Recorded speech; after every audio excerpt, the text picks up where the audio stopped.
Digital Media House.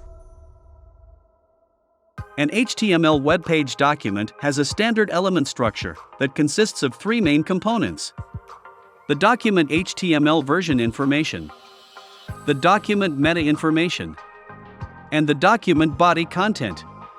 To define the HTML version, use the doctype tag. The doctype tag is not an HTML tag.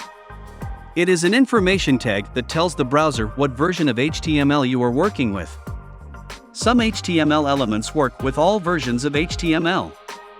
Some elements have been deprecated, some have been replaced with newer elements, and some were created for later versions of HTML. With HTML5, the definition is easy. Use only HTML as the attribute. The doctype tag is not case-sensitive but is most commonly written in uppercase.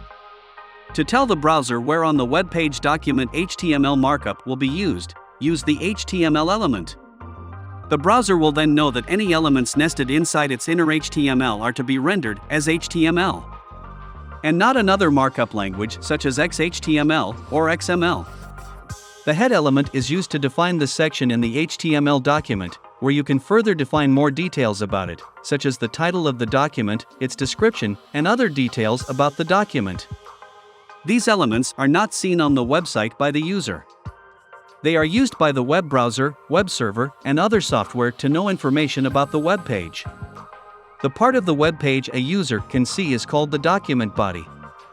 The document body is defined by using the body element. Simply nesting content elements inside the inner HTML of the body element, such as a heading element, a paragraph element, or any other content elements, will display the content to the user and allow them to engage with it.